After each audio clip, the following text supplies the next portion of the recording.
عائشہ میری نانی کا تقوی تو دیکھو، وہ اتنی بیمار ہے، ڈاکٹر نے منع کیا ہے، چل بھی نہیں پاتی، پھر بھی ضد کر کے روزہ رکھ رہی ہیں۔ وہ کہتی ہیں اللہ مجھ سے ناراض ہو جائے گا اگر روزہ چھوڑا۔ ایسی کمزور زندگی کا کیا فائدہ؟ اس سے تو بہتر ہے کہ روزہ رکھتے ہوئے عبادت میں موت آ جائے۔ ماشاءاللہ، کتنی بڑی بات ہے نا؟ ندا، یہ بہادری نہیں ہے اور نہ ہی یہ تقوی ہے، معاف کرنا، لیکن یہ اپنی جان کو زبردستی خطرے میں ڈالنا ہے جو اسلام میں منع ہے۔ اللہ نے جب آسانی دی ہے تو ہم خود پر سختی کیوں کریں؟ تمہاری نانی کو سمجھانا ہوگا، ورنہ یہ عبادت نہیں بلکہ ان کی صحت کے ساتھ زیادتی ہے۔ کیا اللہ یہ چاہتا ہے کہ آپ اسے خوش کرنے کے لیے اپنی جان خطرے میں ڈال دیں؟ نہیں، ہمارا رب ظالم نہیں ہے، وہ تو الرحمن ہے، یعنی بڑا مہربان۔ قرآن میں اللہ صاف اعلان کرتا ہے یرید اللہ بکم اليسر ولا یرید بکم العسر، یعنی اللہ تمہارے ساتھ آسانی چاہتا ہے، سختی نہیں چاہتا۔ سورہ بقرہ 185۔ اسلام فطرت یعنی نیچر کا دین ہے۔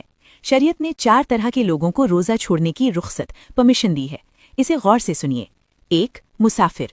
اگر آپ تقریباً 78 کلومیٹر سے زیادہ کے سفر پر ہیں تو آپ کو اختیار ہے، چاہیں تو روزہ رکھیں، چاہیں تو چھوڑ دیں اور بعد میں قضا رکھیں۔ اللہ اپنی دی ہوئی چھوٹ قبول کرنے والے کو پسند کرتا ہے۔ 2، بیمار۔ ایسی بیماری جس میں روزہ رکھنے سے بیماری بڑھنے کا ڈر ہو یا جان کا خطرہ ہو یا ریکوری میں دیر ہو جائے، وہاں روزہ رکھنا بہادری نہیں بلکہ ناسمجھی ہے۔ حضرت محمد صلی اللہ علیہ وسلم نے فرمایا اپنی جان کو ہلاکت، ڈسٹرکشن میں مت ڈالو، جب ٹھیک ہو جائیں تب قضا رکھیں۔ 3، حاملہ اور دودھ پلانے والی مائیں۔ اگر ماں کو اپنی جان یا بچے کی صحت کا ڈر ہو تو وہ روزہ چھوڑ سکتی ہیں اور بعد میں قضا پوری کریں۔ اسلام ماں کی ممتا اور بچے کی جان کی حفاظت کرتا ہے۔ سنن النسائی 2274۔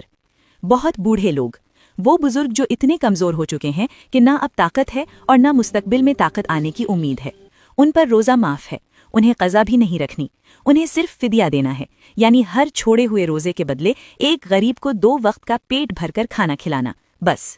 صحیح بخاری 4505۔ یاد رکھیے اللہ کی دی ہوئی آسانی کو ٹھکرانا تقوی نہیں بلکہ ناشکری ہو سکتی ہے۔ صحت بھی اللہ کی امانت ہے۔ استغفر اللہ، میں نے تو کبھی ایسے سوچا ہی نہیں تھا۔ ہم اسے بزرگی کا تقوی سمجھ رہے تھے، لیکن ہم تو انجانے میں نانی کی جان جوخم میں ڈال رہے تھے۔ میں آج ہی ان سے بات کروں گی اور فدیہ کا انتظام کروں گی۔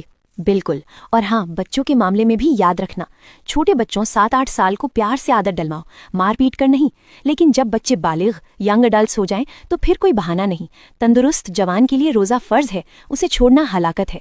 اللہ ہمیں دین کو صحیح سمجھ کر عمل کرنے کی توفیق دے۔ کامنٹ میں اللہ کا شکر ادا کریں جس نے ہمارے لیے دین کو آسان بنایا۔ یا اللہ ہمیں صحت کی قدر کرنے اور تیرے حکم کو صحیح سمجھنے کی توفیق دے۔ سب لکھیں آمین۔